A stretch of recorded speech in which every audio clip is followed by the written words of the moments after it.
It tells you that it's not easy playing with an all-time great player when the expectation is NBA Finals, championships, or bust. I can imagine what it was like playing with Magic Johnson in the 80s, Larry Bird in the 80s. Because, Skip, that was their expectations. Some great players, you get to the playoffs, okay. But when you're transcendent great. Yeah. A quick thought. I think much harder to play with Bird than Magic. Because Magic was a facilitator, right. but Bird was like, you better. Right. Yeah. But those expectations that Magic had, look, I'll make this pass. I agree. And so it's not easy because they demand excellence. I can imagine it's not easy playing. Tom Brady is friendly. Everybody says great things about him, but he demands it because the expectation from him is different than any other player. Yep. Super Bowl it's sky's falling. They're terrible. So that's the expectation. Yep. And Kevin Love, when he was in Minnesota, Skip, he was great. But no playoffs. Think about this. Kevin Love, Minnesota, they got drafted. Number 6 overall, number 4 overall, number 2 overall, 22 they didn't have a pick, 13, number 9 overall, 14, 13. That's what Kevin Love had with 0 playoff appearances. In his 4 years in Cleveland, NBA Finals, championship, NBA Finals. And he says, you know what? Yes, it was hard trying to find a role because he goes from 26 and 12 averaging in Minnesota his last year there to 16 and 10 on 6 fewer shot attempts per game. He said, yes, it was tough because all of a sudden I go from being the best player, getting as many shots as I want, as many shots I can get up, to all of a sudden I'm the 3rd best. And I'm only getting the 3rd most shot attempts. And on most nights, when the rubber needs to meet the road, Skip, guess what? I'm not going to even touch the ball. Yep. It's hard. And he can be very, very demanding. But given all of that, I wouldn't trade a thing. Because he's going to make sure that you win at a high level. And he's going to make sure you get them rings. Yeah. And so I'll be willing to trade him browbeating me, him micromanaging everything, him constantly on my back and all these cryptic tweets.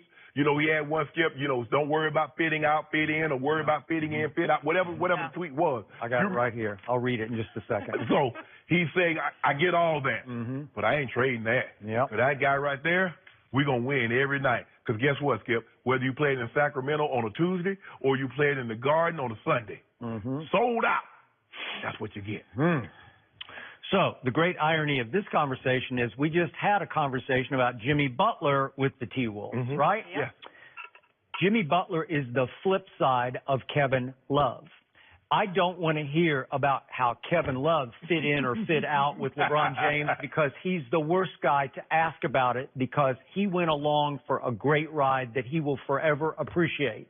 Back to your point, Kevin Love was the perfect LeBron teammate because he's not an alpha.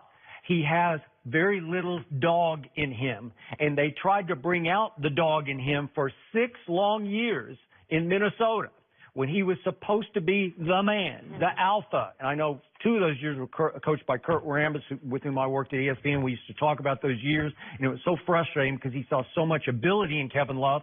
But Kevin didn't really want the ball in the crucial spots. He didn't really want to take the last shots. He just wanted to put up numbers, and he would always put up good numbers, 19 and 12, 19 and 12. And he made 3 All-Star teams in Minnesota, and they made the playoffs no time. And I think, if I'm not mistaken, Skip, he's the last guy to get 30 and 30. Okay. 30 points, 30 rebounds. He's got that ability. Yes. Okay. But he is a follower, not a leader. So he was the perfect LeBron follower because he's got ability. He can do things. Yes. And he will try.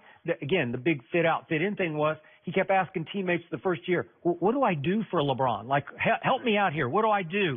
And they kept telling him, just be you, so try to fit out. And then LeBron didn't like that after a while, so he tweeted, stop trying to find a way to fit out and just fit in. That's when Kevin was struggling to find his role or a shot or whatever he's trying.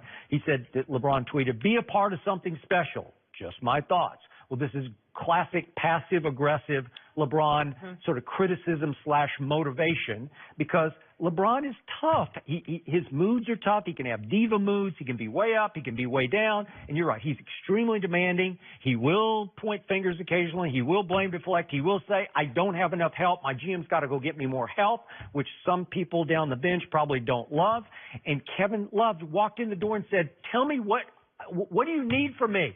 I need you to go stand at the three-point line and shoot those shots and make those shots. And Kevin Love, a three-time All-Star, said, okay, I'll do that. Really?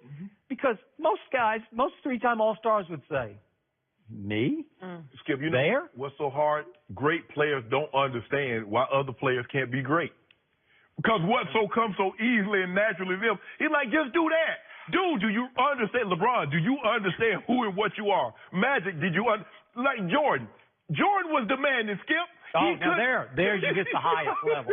And it wasn't cryptic. It wasn't passive-aggressive. It was flat-out, go-for-the-throat aggressive. Yes. You either did it or you heard about it right between the eyes. Right. Yeah. They can't understand something that's so simple and so easy to them, and they can see it coming. Like, remember when Magic was telling us, like, make that, it's like, Irvin, that's not you. And Magic's looking at him like, well, why didn't he see that? No, the great, you see things that can do things that other people dream of doing and seeing. And that's LeBron. LeBron's like, Kevin, what? But that's not you. And Kevin